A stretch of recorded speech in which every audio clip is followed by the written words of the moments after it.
liaudės muzika, liaudės instrumentais. Tai, bet aš vis dėlto norėčiau iš kitos pusės, kaip profesorius minėjo, dėl mūsų pačių visuomenės požiūrį į kultūrą, pasidžiaugti, kad jeigu mes stebėtumėm Lietuvos televiziją arba komercinės televizijas, LNK, TV3, vis dėlto pasižiūrėkime, mes laidose daugėja saviveiklinių kolektyvų, įvairiausių renginių. Ir vat per Lietuvos televiziją Duokim Garo ir kitose televizijose rodo, kad tie saviveikliniai kolektyvai, jie po truputėlį pradeda gyvuoti ir žmonės pradeda burtis į juos. Ir bet kaip jie gyvuoja? Kaip jiems sekasi? Tai užtenka entuziazmo? Be abejo, jiems užtenka dėl to, kad kaip taisyklė vis tiek yra kažkada išmokę instrumentais groti, kažkur groja ir ateina toks gyvenime laikotarpis, kada žmogus jau gali savo leisti laisvalaikiu pamuzikuoti. Bet aš matau kitą problemą, kad šitie visi, reiškia, saviveikliniai kolektyvai labiau būtų matomi mūsų visuomeniai, reikėtų gal daugiau dėmesio iš verslo pusės. Nes verslas dažnai, nematydamas perspektyvos, kad jisai gali paviešinti savo firmos vardą arba dar kažkokias tai sąlygas, jis dažnai ir į tą saviveiklinį kolektyvą nužvelgia paprastesnių kampų.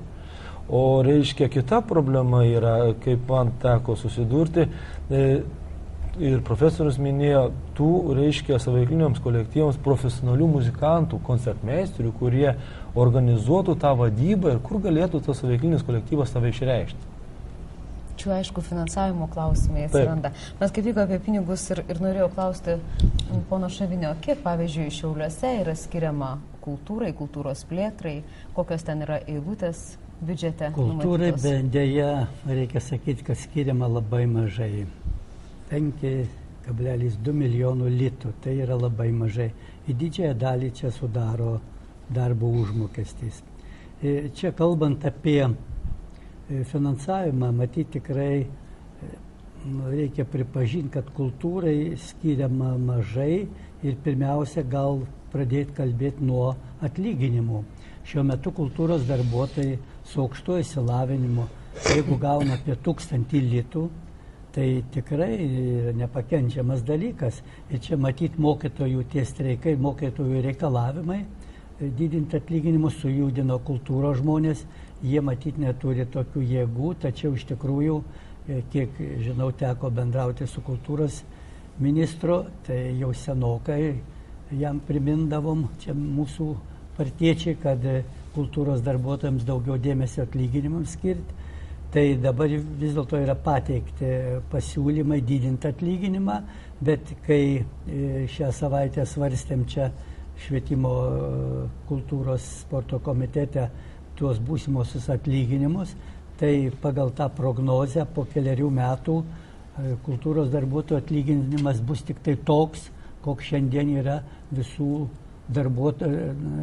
dirbančiųjų vidurkis. Tai 1650 litų, tai yra be galo mažai.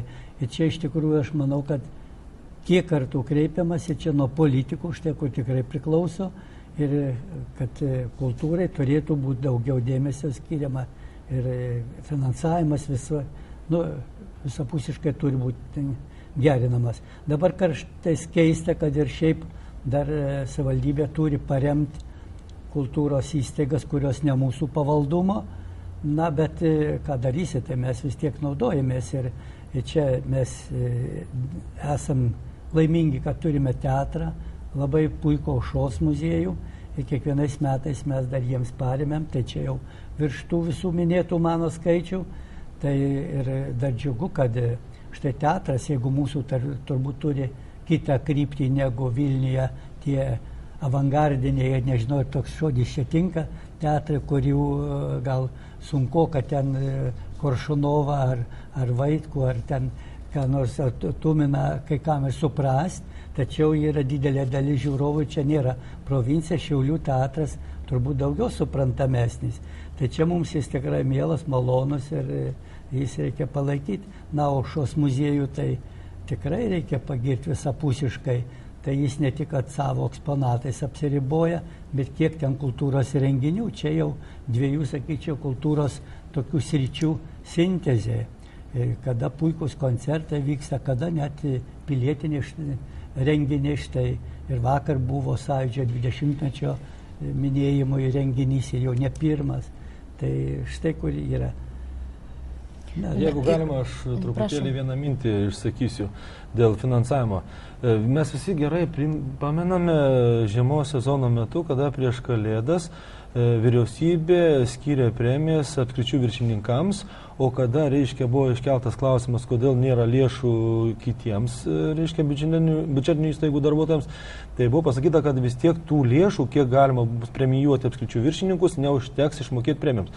Tai vienas iš pasiūlymų būtų, būtent jeigu mes jau valstybė nebeturim tiek lėšų, kad galėtume finansuoti, tai prašau, galbūt mes galėtumėm Kalėdų progą arba metų gale sukviesti visą rajonų, apskričių bohemą, taigi yra ir puikių mokytojų, ir yra puikių gydytojų, yra ir puikių, reiškia, muzikų ir dailininkų, ir juos pagerbti.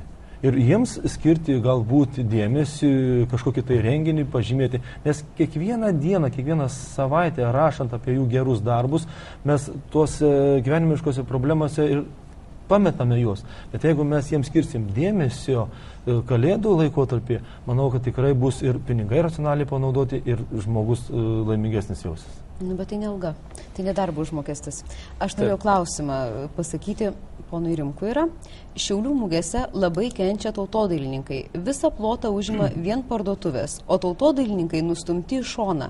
Jei nori gauti kokią vietą, turi kam dovanėlę duoti. Pavyzdžiui, pusiai Šiaulių, nelabai supratau, žodžiu nesuprantu, Šiaulių dienose buvo tik 25% tautodailininkų pernai. Šiaulių dienose buvo tik 25% tautodailininkų. Kaip dabar padėti tiem tautodailininkam? Na, aš čia ne visai suprantu to klausimo. Jiems mažai vietos, mažai vietos. Kur tos vietos? Tai čia yra, matot, aš pernelyg nesureikšminčiau. Ten yra susiję su tautodaile, čia yra ne tik kultūros, bet ir ekonomikos klausimas susipina šitoje vietoje. O šiaip tautodailės, Lietuvos tautodailininkų sąjunga